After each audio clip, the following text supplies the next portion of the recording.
आरव की दादी ने अरविंद जी के सर पर रख दिया जूता और काव्य के मारा चाटा। जी हाँ दोस्तों, पति ब्रह्मचारी देखने में तो मजा अब आएगा। क्या आपने कभी देखा है कि एक छोटी सी गलतफहमी पूरे परिवार की इज्जत को दांव पर लगा दे? क्या एक बेटी की गलती की सजा उसके पिता को भरी चौराहे पर मिल सकती है? दोस्तों, आज की कहानी ऐसी है जो आपके दिल को छू जाएगी और आपको सोचने पर मजबूर कर देगी। ये कहानी है सूरज, काव्य और अरविंद जी की, एक ऐसी कहानी जिसमें प्यार, बेइज्जती और बदले की आग एक साथ चल रही है। तो चलिए इस गांव की गलियों में चलते हैं और देखते हैं कि इस कहानी का अंजाम क्या होगा। हमारी कहानी शुरू होती है एक छोटे से गांव में, जहां हर घर की अपनी कहानी है और हर कहानी में एक नया ड्रामा। इस गांव में रहते हैं अरविंद जी, एक सम्मानित और मेहनती इंसान, जिनके लिए उनकी बेटी काव्य उनकी जिंदगी की सबसे बड़ी पूंजी है। काव्य एक हंसमुख और जिद्दी लड़की जो अपने सपनों की दुनिया में खोई रहती है। लेकिन दोस्तों, सपने देखना अच्छा है, पर जब सपने हकीकत से टकराते हैं तो कई बार दिल टूट जाते हैं। दूसरी तरफ है सूरज, गांव का वो नौजवान जो अपने ब्रह्मचर्य के व्रत के लिए मशहूर है। सूरज की बहन राधा गांव की सबसे बड़ी हवेली में काम करती है, जिसके मालिक हैं गुलाब सिंह और उनकी माँ, जिन्हें सब दादी माँ कहते हैं। दादी माँ का बेटा आरव एक चंचल और थोड़ा घमंडी लड़का है जो काव्या के पीछे पड़ा है। लेकिन जब दादी माँ को पता चलता है कि काव्या और आरव एक दूसरे से बातें कर रहे हैं तो गांव में तूफान मच जाता है। बात तब शुरू होती है जब दादी माँ को शक होता है कि काव्या उनके नाती आरव को फंसाने की कोशिश कर रही है। वो अरविंद जी से कहती है, तुम्हारी बेटी मेरे नाती पर डोरे डाल रही है और वो हमारी हवेली में काम करने वाली राधा की दोस्त है। अरविंद जी को ये बात सुनकर गुस्सा आता है। वो कहते हैं, मेरी काव्या ऐसी लड़की नहीं है। अगर तुम्हारा ये दावा सच है तो मेरे सिर पर जूता मार देना, मैं लिख कर देता हूँ। दोस्तों, अरविंद जी को अपनी बेटी पर पूरा भरोसा है, लेकिन क्या ये भरोसा टूटने वाला है? दादी माँ इस बात को चुनौती की तरह लेती है। वो गांव वालों को इकट्ठा करती है और अरविंद जी को बीच चौराहे पर बुलाती है।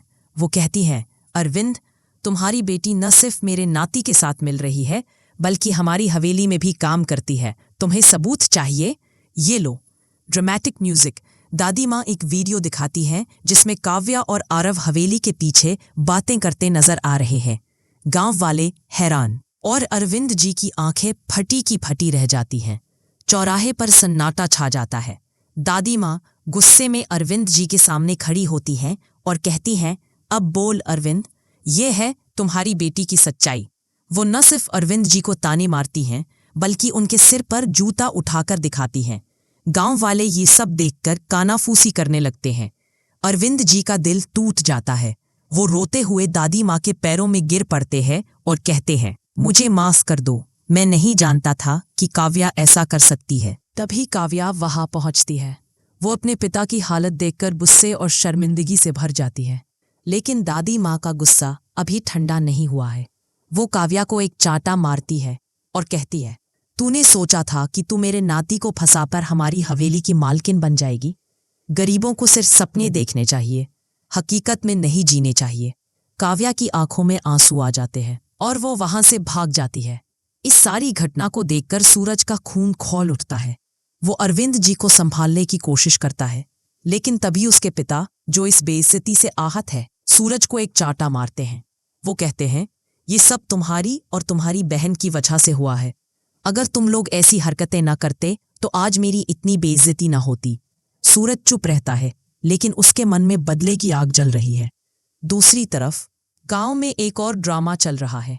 अरविंद जी को लगता है कि सूरज और ईशा के बीच कुछ चल रहा है, इसलिए वो आदित्य को सूरज के खिलाफ लाने की कोशिश करते हैं। वो सोचते हैं कि अगर आदित्य और सूरज में कबड्डी का मुकाबला हो तो शायद सूरज को सबक सिखाया जा सकता है।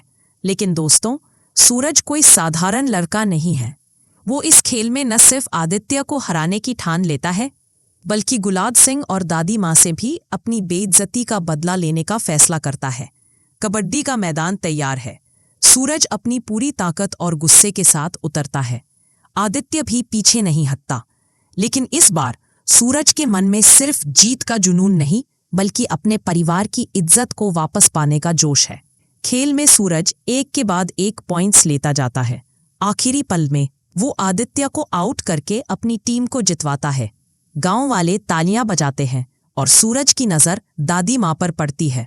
वो चुपके से कहता है, अब देखता हूं दादी माँ, तुम मेरे परिवार की इज्जत को कैसे दांव पर लगाती हो। खेल खत्म होने के बाद सूरज अरविंद जी के पास जाता है। वो कहता है, अंकल, काव्या ने गलती की, लेकिन उसे एक मौका दीजिए। हर इंसान गलतियां करता है, लेकिन उसकी सजा पूरे परिवार को नहीं मिलनी चाहिए। अरविंद जी सूरज की बात सुनकर भावुक हो जाते हैं। वो काव्या को गले लगाते हैं और कहते हैं, बेटी, मैं तुम पर भरोसा करता हूं, लेकिन अब ऐसा कुछ मत करना जिससे हमारी इज्जत फिर से दांव पर लगे। दोस्तों, ये कहानी सिर्फ सूरज, काव्या और अरविंद जी की नहीं है। ये हर उस परिवार की कहानी है जो एक छोटी सी गलती की वजह से बेइज्जती का दंश झेलता है। सूरज ने न सिर्फ कबड्डी का खेल जीता, बल्कि अपने परिवार की इज्जत को भी वापस लाने की कोशिश की। लेकिन क्या वो दादी माँ और गुलाब सिंह से पूरा बदला ले पाएगा? और क्या काव्या अपने पिता का भरोसा फिर से जीत पाएगी? आप क्या सोचते हैं? नीचे कमेंट में ज़रूर बताएं। अगर आपको ये कहानी पसंद आई तो वीडियो को लाइक करें, चैनल को सब्सक्राइब करें और बेल आइकन दबाना ना भूलें ताकि आपको हमारी हर नई कहानी का नोटिफिकेशन मिले।